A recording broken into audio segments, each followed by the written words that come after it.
Salutations, dear audience. Prepare to be inspired and empowered as we delve into the realm of business triumph on Elevate Your Business. I'm Ed Jarecki, your host for today's enlightening episode. Thank you for being part of this enriching experience. Our show is dedicated to enlightening and equipping business owners, professionals, and aspiring entrepreneurs like you with essential knowledge and insights from experts who've achieved success in their life and business. Today, I'm thrilled to introduce a very special guest, Christine Diamond. Christine is the founder of Harvest Consulting and a seasoned expert in project management, automation, and business development. Since 2011, she has been dedicated to helping impact-driven entrepreneurs develop robust business systems that streamline operations, enhance efficiency, and drive substantial growth. The key to sustainable growth? Improving business productivity and outcomes through well-designed systems and processes that align with their client's strategic vision. As Christine joins us on the show, she'll shed light on what success means to her personally and how her definition has evolved over time, as well as one or two of her top challenges and the lessons learned associated with them. And finally, for today, we'll explore how Christine has leveraged innovation in her business and other work to overcome challenges and achieve her goals. So join me in welcoming Christine Diamond as we embark on another incredible episode of Elevate Your Business. And without further ado, welcome to the show, Christine. How are you doing? It's great to see you again. Hey, I'm doing great. Super happy to be here and have a conversation with you, Ed. I am so glad you're here. It's been an honor and pleasure getting to know you. And so to start with for our audience, could you share a little bit more about your business and yourself? Yes, of course. Yes, I am Christine Diamond with Harvest Consulting, and I live in the Rocky Mountains of Utah, in the USA. Super outdoorsy, adventurous person. I have a young daughter, and we are outdoorsy people together. So you'll find me kayaking in this season and just went to Lake Powell, had a great time. And as a business owner, I understand how sometimes that's hard for people to clock out mentally, especially that we have our electronics, we have our phone wherever we go, we have our laptops we can take with us wherever, but it is nice to mentally clock out. So I called my Lake Powell trip my responsibility detox. Love it. I was able to just like unwind. It was so good. But yes, I am a business development consultant and I specifically work on operations and systems. And that background has come from being in business management most of my career. That's what my degree is in. So I'm one of those success kids that has actually used her degree in my career. And now as a business owner, I see a 360 perspective of being an admin and supporting a leader, being a leader and having a team, and then owning a business and then leading a team. And so it's quite the evolution. And it's really been helpful for me to convey what it feels like to be an employee of an entrepreneur who maybe is hiring their first virtual assistant and has never had a job. They've only built a business and worked their business, or they've never had an employee and don't understand people management instead of business management. So I like bringing in that expertise as well. Outstanding. And so to start with, you've been through a heck of a journey so far. How do you define success today? Yeah, I actually had this beautiful change. I like to talk in analogies. So for a long time, I was thinking of myself as a tree and growing a ton, and you need to prune off some of those extra branches to grow well. But now I've been hearing this phrase, go with the flow. Like, go with the flow and surrender to the universe. And I'm like, that sounds so scary. So instead, I've been viewing my evolution and growth and the struggles as water. Water, when you don't have any structure, floods all over the place and it destroys. But water, when you have structure, even if you don't know if the river's going to go left or right or straight ahead, it has a container and then trees and plants can grow around it. So to me, success is that I'm creating life wherever I go, that there's a sense of meaning, that there's more beauty, there's more connections, there's more life and vitality in whatever I'm a part of. So that to me is success, is that there's progress. Well, Not outstanding. perfection, but progress. Well, it's always a work in progress, right? Yeah. And so your definition sounds like it's evolved. Describe what your definition was towards the beginning of your journey. Yeah, so I'd say like 3 years ago when I started Harvest Consulting, My definition of success was more the traditional definition of how much revenue did I make, what was the impact on their business, which are still important things to track. It still is necessary, but I've also been able to quantify qualitative results. So I've been able to see, okay, what was the before and after of the quality of life of the business owner I was working with? So the before was that they mentally could not clock out of their business. And even while they're at their kids' game, can't stop thinking about their business. So yes, you have time freedom because you can go to your kids' events, but are you even really there? So I had a client and he had multiple real estate investment businesses. And people talk about putting out fires, right? But unless you are actually a firefighter on call, you don't need to answer the actual fire. If you're a firefighter and you are not on call, it's not your job. So what he had set was a boundary with his business. And he said, after 10 a.m. during the Monday through Friday work day, that is when you can call me. Before that, I am getting myself ready for the day. I'm interacting with my family. And he was like, I was able to pour my daughter's cereal and just sit and talk with her without immediately going to my emails and my texts and phone calls. And I could just hang out with my daughter. And to me, that is success. Yeah. That's something that is like, as you're building your empire, as you're building something great that has a lot of revenue, that has a lot of projects, that has a lot of great things happening. What really matters to you and your personal relationships and your life is also being taken into account. It's being present in the moment Yeah. and architecting your life and your schedule to be able to be present where you need to be present Right. and where you want to be present. And hopefully those things overlap a little bit. Yeah, exactly. Yep. Outstanding. Well, through that journey you've been through, what are one or two of your top challenges and the lessons learned to pass along to our audience? Yeah, some of my challenges that I feel like I'm getting better at is because I came from business in the operations and the management and the fulfillment side. Even when I was a sales manager, I was still in sales fulfillment because someone else had done all the marketing to bring people into the store, right? So one of the challenges I had faced was the switch tasking, which we call multitasking, but the switch tasking between marketing and sales and fulfilling on your promises with your clients. And just going like, okay, I have a 3-month program. So then I get people in and then I work and they'll be like, oh, now I need to work on my marketing. And so what I've started to realize is that it's okay for me to consistently market, even if I don't have a space for someone currently and I am maxed out, I can put them on a wait list and they can wait until I'm ready. Or because I have those people ready, I can naturally expand and scale and grow because they've already put in that deposit. So I can hire another consultant, add them to my team, and then I can build this business in a sustainable rate rather than feeling like at one of my most successful months, I had double the amount of clients I was used to taking on. And that's when I felt the burnout. And I was like, I don't know if I can grow because I tried to onboard them all together at once the same week. I was like, so what I've learned is that instead of feeling like you have to do everything at once, it's actually okay to tell people, yes, we are a good fit, do the whole sales call and everything, and say, all right, so we're going to start in 30 days. Here's the prep work that you need to do. And I'll be in touch with you as you're preparing, and then we'll be ready to get going on that date. Yeah. Having a consistently filled pipeline, incredibly valuable and sustaining and growing a business. Yeah. Outstanding. Not at the expense of you feeling like you need to act on every single person, right?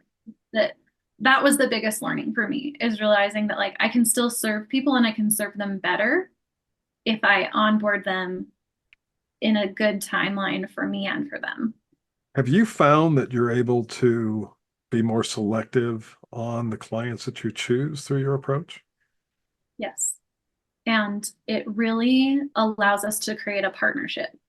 It really allows us to filter through. So if you have a very active marketing and sales pipeline, then you do get to be selective, and they also get to be selective without it being a cash grab or some kind of hounding that happens because you just need cash flow.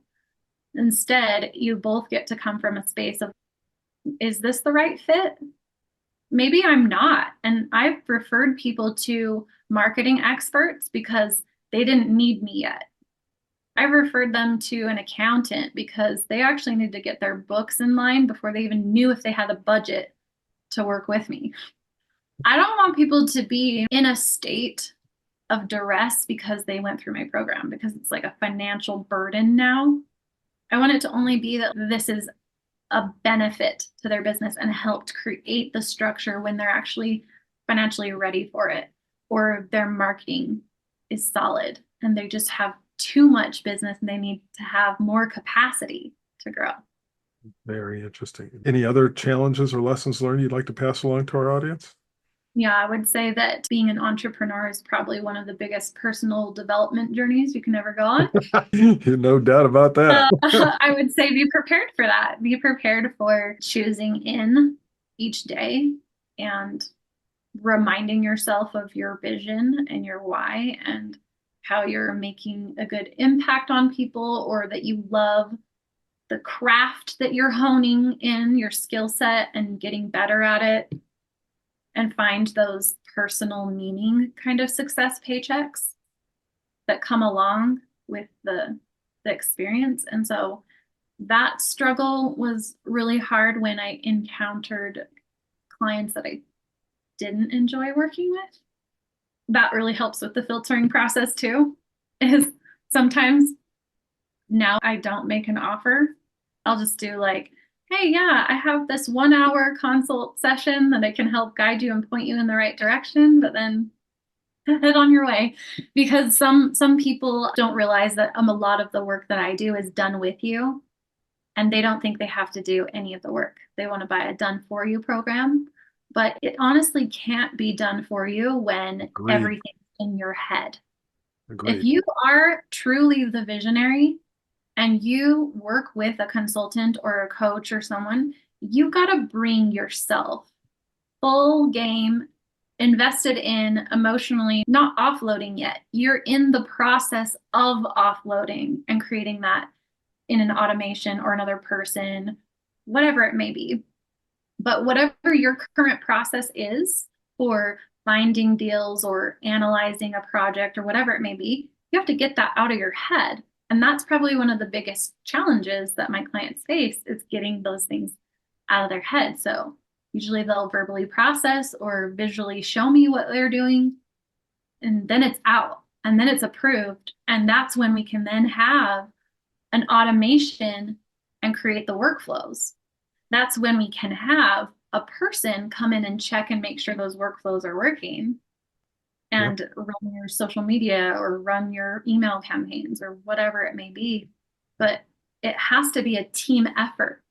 And that's been one of the struggles, is if you don't convey that relationship in the sales process to your prospect, then they're going to have different expectations than what you can deliver on. And it's not as fun for each person. No, it makes it a lot more difficult. And so, how I would summarize what you're talking about is they've got to be emotionally ready and open, ready from the perspective of they've been doing this. They're looking for ways to improve. What are those ways? And not to naysay them prior to really starting to understand and more deeply embrace them. Things still may not resonate. So even though it may work for their business and it doesn't resonate, that's fine.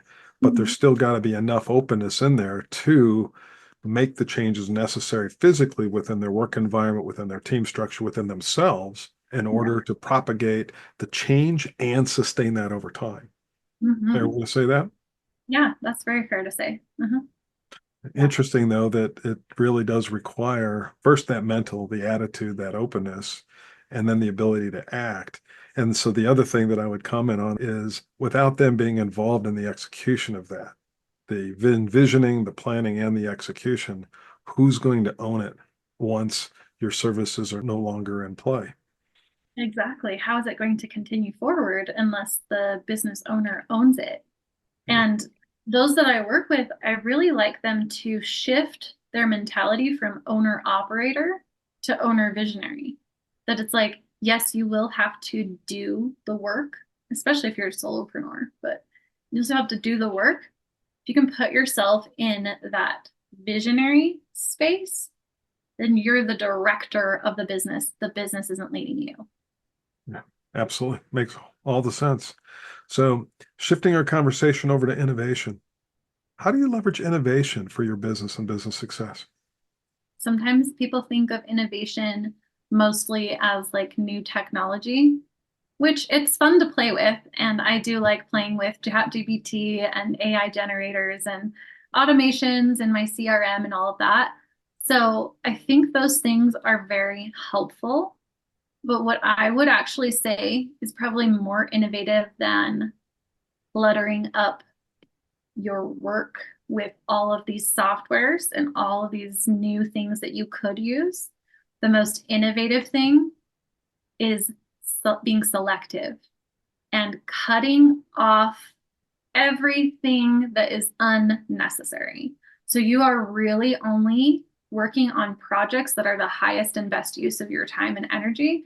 And then that's where you can be innovative in that space, in your zone of genius, in your area where you're, this is really valuable for me, for my clients. Now I'm going to optimize my program. Now I'm going to create something that they've said they need now and evolve your programs and your services to the feedback of what your clients are saying they need.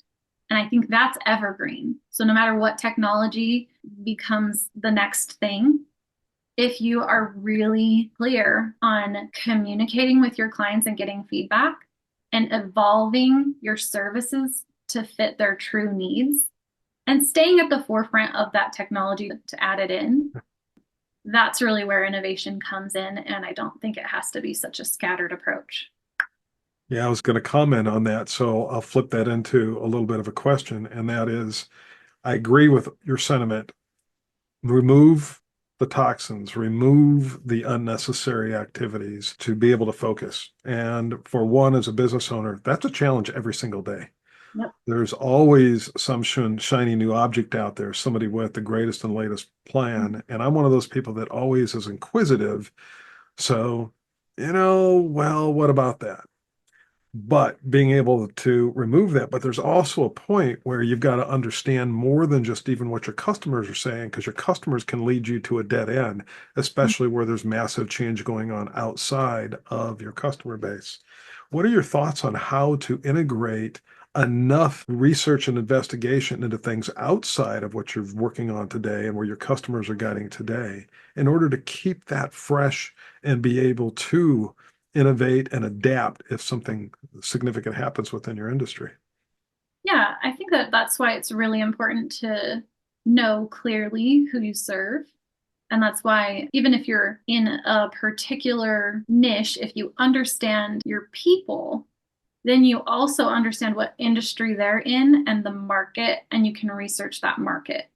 For me, in real estate investing and business owners within that space, if I'm listening to Pace Morby and I'm listening to Grant Cardone and I'm hearing these bigger professionals in higher capacities talk about, okay, what is the change in our recession and what does that mean for real estate investing and where should you spend your money and where's this flowing to?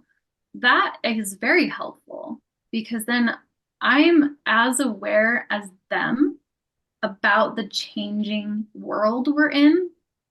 And I kind of viewed it like, have you ever seen Finding Nemo? Oh, yeah, absolutely. You know the big fish, the school of fish who becomes a fish, Yeah, yeah. flocks together as one. I feel like that's actually what being innovative or business is like, is if you're in that industry and each industry is like a school of fish, then you're like flowing with the tides. And then there can be one that's like on the outlier that's saying, hey, let's go this way because there's a shark over that way. So they start moving and then everyone else comes. So being innovative can just be being aware of signs that something is either a threat or is a benefit or some kind of new thing. So being a forward front runner kind of thinker already enables you to be innovative. And so what I hear in that too is that you need to spend some time as a business owner. And Mhm. I would even further that to the team. You need to enable people to spend a little bit of time looking at your industry and outside of the proverbial box that your business is currently operating within, in order to understand what's going on today, what's being developed for the future, and what those roadmaps might look like. Yeah. Fair way to And say that's that? why I honestly like networking and podcasts and going to events because that's when you cross-pollinate with other people who can give you insights that maybe even if you've been doing research on your own industry, but you get hyper focused into just that industry and then you go to a networking event where there's a little bit of different people and then they bring up something that's I like holistic health and wellness and associating with people that have chiropractor and massage therapy, myofascial. And so I hear about some of the people that they're working with, and actually, they are business professionals and entrepreneurs and other people like that. And they're coming to this wellness practitioner because they're burnt out, they're sitting at their desk too long, they're stressed, their sciatic problems are all going. And so then I get another perspective of what my client base is dealing with aside from just their work. But it does take into account, okay, so this person that I'm serving, yes, they need systems in their business and they want to be able to have good boundaries with their work life and their home life. But what's happening in their home life or in their body and that kind of thing that may affect them being able to do the work?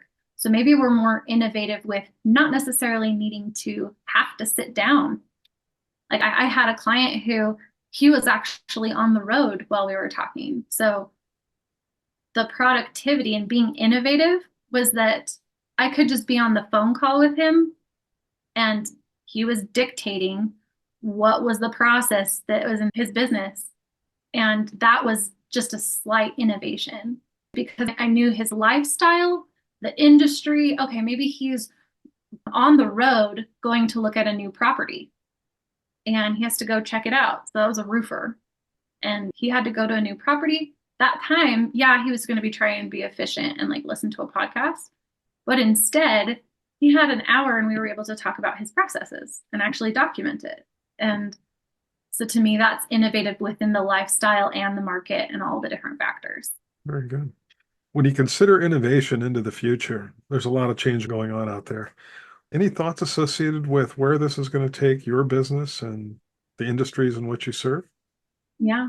I think as more creativity is going to be automated by artificial intelligence, by other things that will come from that later, robotics, whatever it may be, people are going to crave genuine, authentic connection more and more and more. And they won't want to have to interact with a call center or a chat Mhm. Yeah. or all those things that distance you from a personal relationship. So I think truly being able to utilize the automations in a way that shows your true character and how you really care about them as a human being is going to be even more important. There was this story of this company in Scotland that made a Willy Wonka and the Chocolate Factory event experience for you to come to Scotland and go through the chocolate factory. And they pretended everything. It was a complete fraud, falsehood of what they actually could deliver. So they said it was this big thing, but they just had fake images, they had fake people, they had the Wow. AI create some kind of story. And then when the people came, it was just like this bootstrap thing, but they had flown all the way to Scotland to do it. And so Wow. I feel like more people are going to want to see proof that it's a real person you're interacting with. I think that's why even in social media, how videos are so important. But even now, videos can be mimicked. People. And so it's just like, I don't know. I think that that's going to be what's really important is for people to feel like they're actually heard as a human being, listened to, understood, and that there's a real relationship being built. Yeah, a lot of the conversations that I've been in are in alignment with what you just shared, and that is that there's a huge shift. Matter of fact, I've now had three different sources of information that direct mail is coming back as not just a viable source, but the most viable source, where people will Wow. open the mail and actually read it and act on it at a much greater rate than they will an email, a social media message. And so I find that incredibly interesting. And you think about the organizations, the big businesses that have spent enormous amounts of money to save themselves money by eliminating people and replace it with these systems that are now, for me as one, an incredible irritant. They waste my time. They send me to the wrong place. It's transfer after transfer after transfer. And something that could be resolved in a couple of minutes is now taking me 45 minutes, which is a complete disrespect for my time. I'm speaking on Yeah. behalf of myself, but I invite my audience out there. Tell me your story. If you're in disagreement, please put it out there. I would love to hear how these automations that these organizations are using are actually of major benefit outside of the bottom line for the organizations that are deploying them because they have cut so far back on the personnel and the personnel that are in place. God bless them. They're just not trained to do anything but one narrow focus area of work. It's Mhm. absolutely incredible. Yeah. Any I comments or definitely, thoughts? yeah, I do. I have a respect for innovation, advancement, the capabilities of our human brain to invent things and to collaborate. And I think I saw it on a social media post recently. It was, I think we got it backwards. I wish that the really brilliant brains created something that helped me to not need to worry about my grocery shopping or my laundry and didn't then replace me doing my art. That art wasn't replaced so that I could go and do more manual labor. I love it. How we replace the manual labor with robotics and we get to do more art and music and community and connection in person. I'm with you, man. They've got new robots that I've been reading little bits and pieces about. They're home robots. I can't wait because those are the types of tasks. Go out and take care of my yard. So that I can go and sing some more songs or crawl in. I want to practice Yeah, guitar. yeah, yeah, Absolutely awesome. exactly. So Final fun. takeaway for the audience. If you were to offer them one thing that they really must consider as part of their business and success journey, what would that be? It's something that I actually learned from a wonderful speaker. I don't know if you've heard of Dan Clark, but he teaches the art of significance. And I would say that out of all of success, out of everything that you could be doing in this life, you've got one shot, regardless of whatever your religious or spiritual beliefs are. This is your one body and your one life. And I would say that you need to determine what means the most to you in your life and how you want to spend your time because it's a precious gift. And so, if you want to be significant, make sure you know what that means to you first before you look externally. Oh, I love it. What a wonderful message for our audience. Thank you so much for that. Any final thoughts? It's just so fun to talk with you, and I am really grateful for this opportunity to discuss, Well, I'll tell you, it's all the changing in our business. Yeah. absolutely. It's been wonderful getting to know you a little bit and going through this with you. And I definitely am looking forward to continuing the relationship. And for our audience out there, wonderful messages. Take them to heart as you review this video. And my best wishes to everybody out there. And listening to that last message in particular, what's significant to you? And act on that as part of your journey because it does mean everything. And for some of us, it takes a little longer than others. Yeah, that's good. That's awesome. Well, if people want to stay in contact, then I'm on Instagram as Christine Diamond Consultant, and I'd be happy to give advice, tips, and stay in contact that way. Outstanding. I want to thank you all for joining us today, and a special thank you to our incredible guest, Christine Diamond, for sharing her insights, experiences, and success tactics with us. We hope this conversation has left you inspired and motivated to embrace the challenges of entrepreneurship with vigor, innovation, and adaptability. Remember, success comes in many forms, and it's essential to define it for yourself. but take the lessons shared by Christine to heart as you navigate your own entrepreneurial journey. Embrace change, seek out opportunities for growth, and always be willing to adapt to the ever-evolving landscape of business. Thank you once again to our phenomenal guest speaker, Christine Diamond, and thank you all for tuning in. We look forward to seeing you next time as we continue exploring the stories behind incredible entrepreneurs. Stay resilient, stay innovative, and have a wonderful day, everybody.